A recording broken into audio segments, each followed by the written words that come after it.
Christ is in our midst. He is never shall.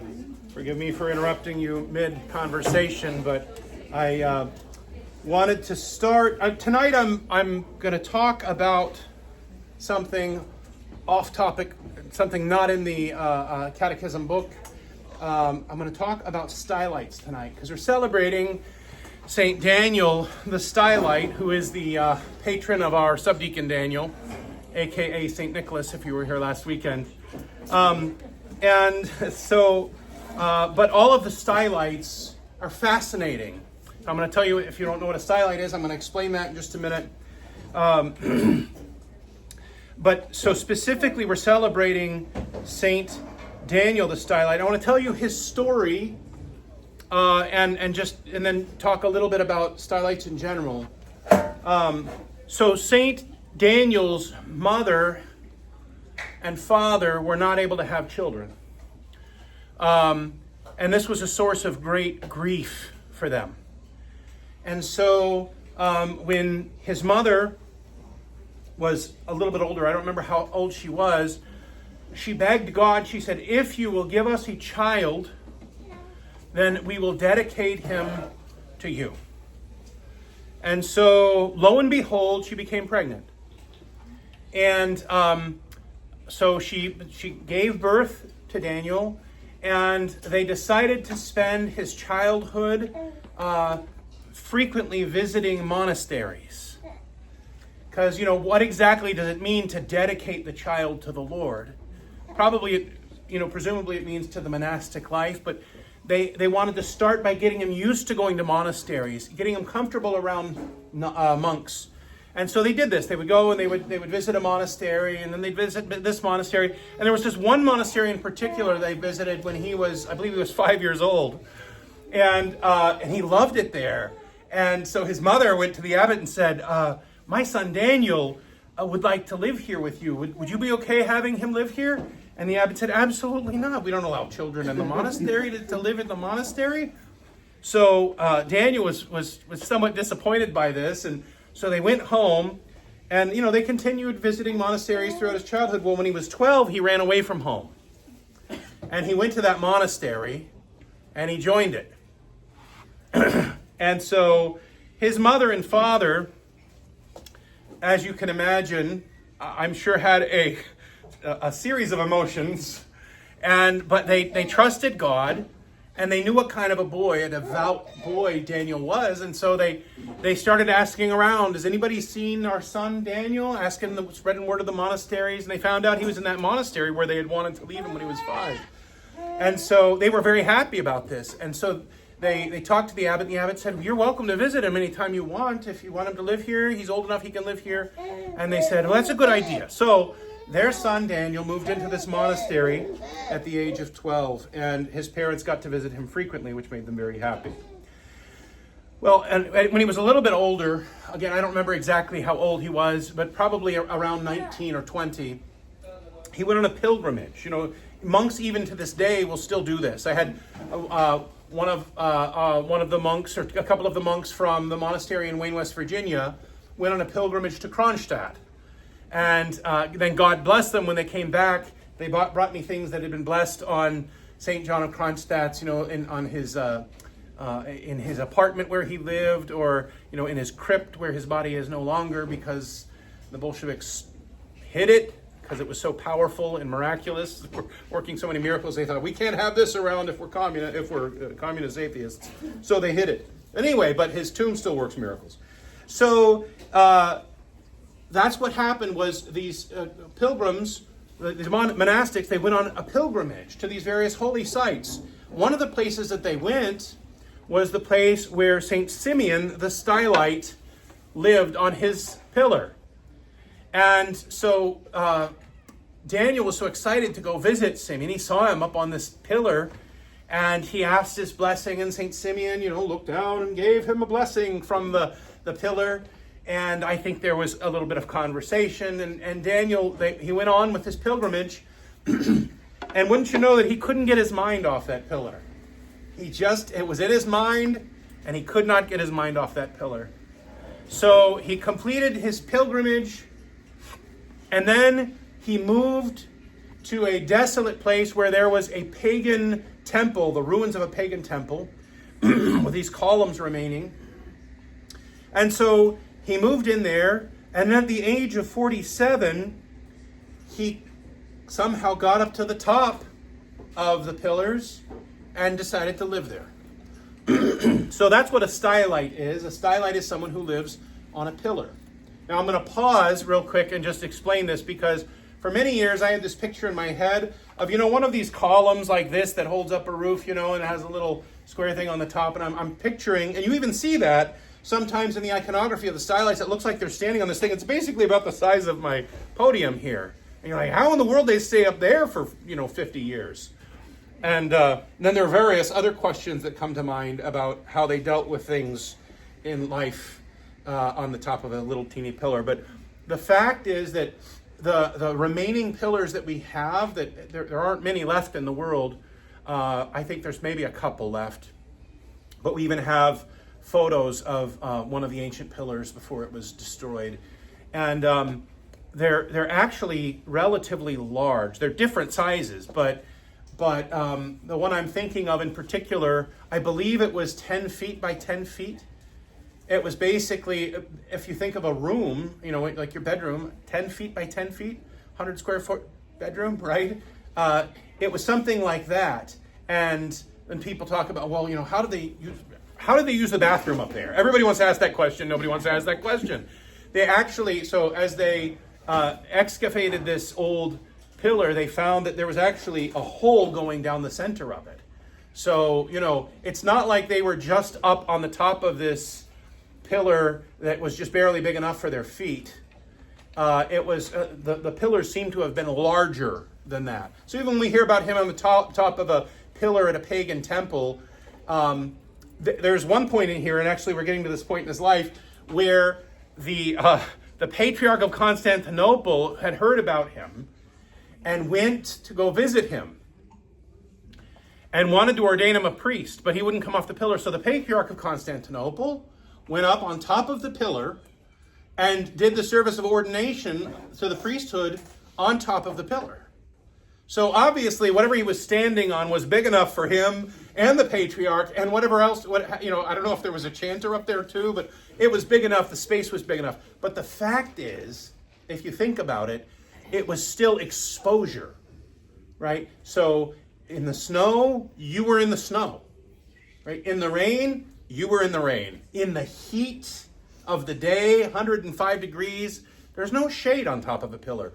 So it's not like, well, this was a high-rise apartment or something. It was a pillar. This was a very, very difficult ascetical feat. But it's just, the pillars are, as I was saying, a little bit larger than we sometimes think in our head. And I was just going to say, I was going to point out in this, you even see here, you've got the pillar here, and then it almost looks like there's a little box or something that he's living in. So that's kind of an iconographic depiction of his home atop the pillar. All right, so he's ordained a priest then by the Patriarch of Constantinople. At one point, he was visited 2 different times by emperors of the Byzantine Empire. One emperor came and he brought these foreign emissaries with him, and they went out to see Daniel. And the emperor, pointed to Daniel and looked at the emissaries and said, "Behold, the greatest treasure of our empire." So people thought very highly of Daniel. Now Daniel was constantly in prayer up on top of this pillar, and he became a miracle worker, right? So people would come and they would ask for his prayers, and he would give them a blessing and they would be healed.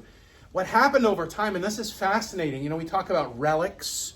You think about the bones of Elisha raising the dead man in the Old Testament. You think about the power of the relics, how we have relics in the altars, and how even secondary relics, like, for example, Peter's shadow or Paul's handkerchief, right? That the handkerchief touching somebody could heal them.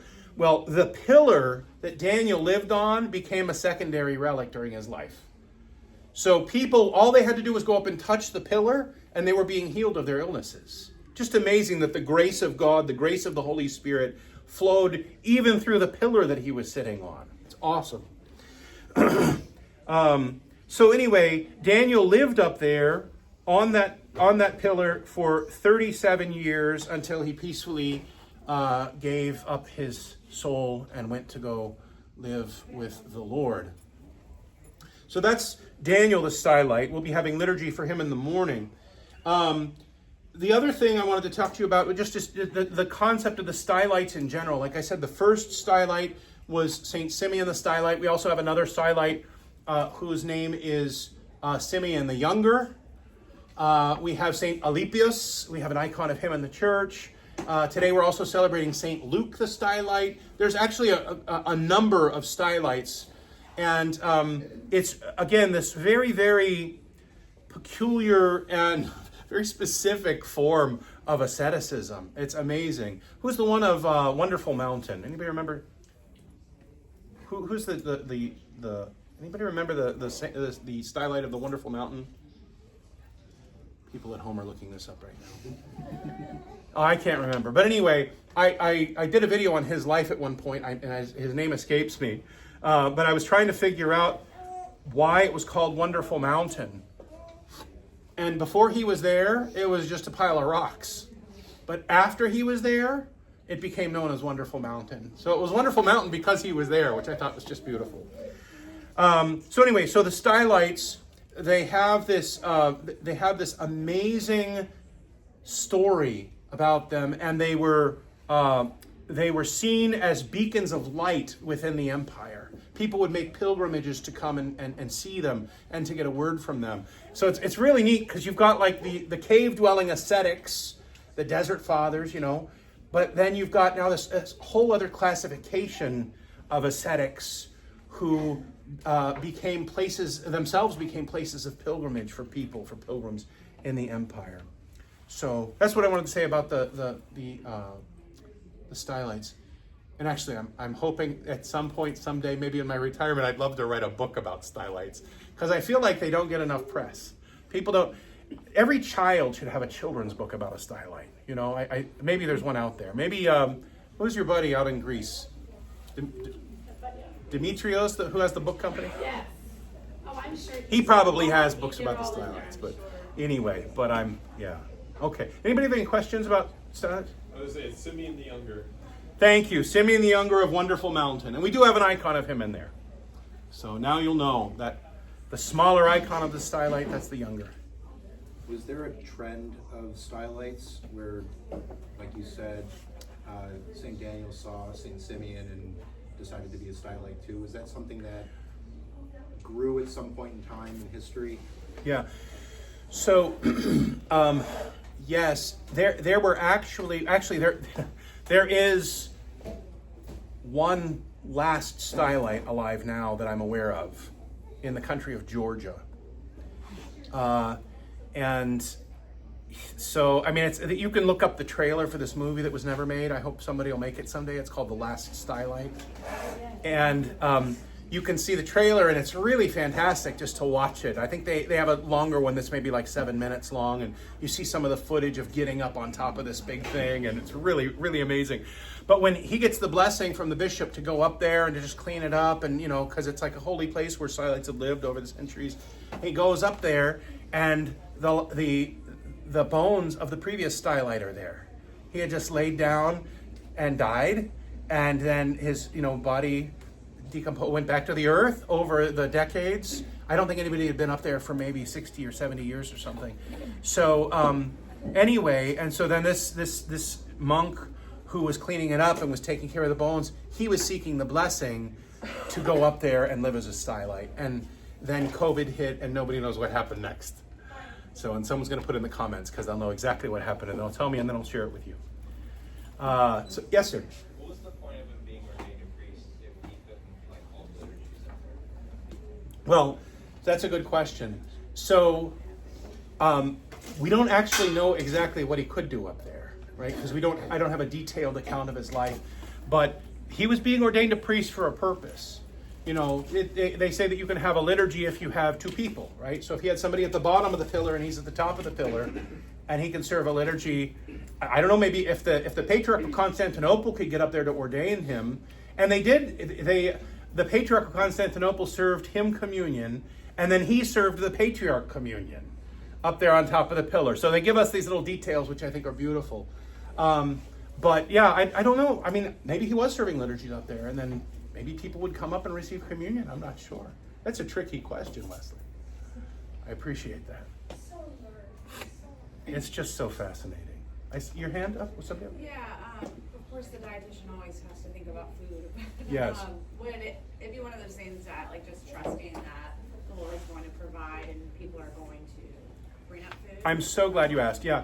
So these Stylites, especially the miracle workers, right? They got there were disciples would gather around their pillar, and so they would come and they would say, "Master, give us a word," and then he would preach something, and but they would bring have baskets and either string it up, pulley or something, or just go up a ladder and bring it to them. So there were disciples who took care of those kinds of needs. Great question. And they're all a little different. Like I said, wait for the book to come out. Don't hold your breath. Yes, sir. Do we have any dendrites left? That's a tough question. The fact is that a lot of these people, like the dendrites who live in trees, a lot of these people, we don't know who they are until their story is being told later on. That's like when you go to a funeral and you find out about all the stuff about the person's life and you're like, why didn't I get to know them better? I don't know if you ever feel that way. Like almost every funeral I do, I'm like, why didn't I know that? 3 days ago I could have asked them questions about these things, because, a lot of people live these quiet interior lives and very few people know about certain things, certain aspects of their lives. So if there are any dendrites, which I would guess maybe there are, I don't know. We probably won't hear about them, just yet. It's like the Fools for Christ. There was this one Fool for Christ in Greece, and he hasn't even been glorified as a saint at this point, but at one point, the Nazis invaded, and he was walking around, and the German soldiers were yelling at him and telling him what to do, and he was disobeying them. He wasn't, because he was, acting like he was out of his mind. And so they just all opened fire on him. And so he just, continues to kind of dance around and, run down the whatever. And then somebody saw it, and somebody goes up to him and they said, they opened fire on him. These soldiers, they're like, how in the world did none of those bullets hit you? And he pulled his hand out of his pocket. He had a handful of bullets in his pocket. You know what I mean? Like, how does that happen? But he's not even glorified as a saint yet, I can't remember his name. Anyway, but the Fools for Christ are just awesome. John Creighton, of course, his book, Oswin Creighton, his book on the Holy Fools is a very, very well-selling book through Ancient Faith Press. Dr. Creighton, he's one. If you don't know him, he's the greeter at the back door. Get to know Dr. Creighton. Dr. Creighton is brilliant, and I hope he's not watching. He's brilliant. And he's an author and a theologian and a historian. He used to be one of our catechists here. It's hard for him to drive it in the dark. He can't drive in the dark anymore. So he doesn't teach very much anymore. But if you haven't gotten to know Dr. Creighton, get to know him. It's hard because he goes to be with his wife immediately after liturgy, so he's not at coffee hour. So if you want to get to know him, you got to pull him outside during liturgy or something and say, hey, Dr. Creighton, can we have coffee sometime? Or ask for an emergency violin lesson. There you go. Invite yourself. Oh yeah, did I forget to mention that he's a composer, and he composes operas and Jack of many. unbelievable, and an audiologist by trade. So anyway, that's my plug for Dr. Creighton. But yeah, if you haven't read his book, Holy Fools, it's a really, really enjoyable read. Sometimes difficult. There it is, thank you. Sometimes difficult because the Fools for Christ, the very concept of foolishness for Christ as is lived out by these holy men and women, it's a difficult thing. And even the church fathers will tell us it's not a common calling. It's not like there's a lot of them out there. There are some, but there aren't a lot of them out there. Anyway, okay. Any other questions about Stylites or anything else? Yeah. Did they ever come down for anything? Most of them never came down. Yeah. Unless it was to go a taller column. Right. Yeah, who was that? Who was the... Not Daniel, that was Symeon the Younger, right? Symeon the Elder. The Elder. Kept building a taller and taller pillar and trying to get away from the people. That's right. Was Symeon the Younger the one who became a stylite when he was like 6? Yes. Yeah. And so the monks, he wanted to be a stylite so bad, right? And they were like, he's gonna fall off the column. He's 6 years old. So they're like, well, we'll build him so they built him one about, this tall. So he had this little tower. And by 19, he was considered the spiritual head of the monastery. I mean, that's his sanctity. That's how quickly he grew spiritually. And he's the one who went to the wonderful mountain, right? Thanks. That's good. All right. Any other questions? Yes. Grace of God. I don't know. I asked myself that question for years, and then I just quit asking myself that question. What was that? Did they have like blankets? Well, they had their robes, their monastic robes. Well, they had a little room on top, didn't they? It wasn't just like exposed to the outside. The excavations that I've seen didn't have roofs on them. They had walls, but the top was open. Okay. So, I don't know. I'm not a master on stylites yet. But if I find about stylites with roofs, the one in Georgia has a roof on it. There's a little hut built up there. It's really amazing. Look it up if you haven't looked it up. Look it up, the last Stylite, and you'll just see what I'm talking about. It's spectacular. So yeah, really. It's like the St. Mary of Egypt preservation type Yeah. idea. Right. She was fully exposed. Right. I mean, well, for the most part. Yeah. I mean, it's amazing because you think about it, like on the cold winter nights, we see our pets shivering and we're going to put them in the barn with some hay or something. We're like, you need some cover, But the Stylites were not covered. Amazing. Anybody else? By the way, I don't recommend this for anybody anytime soon until you've come to that calling.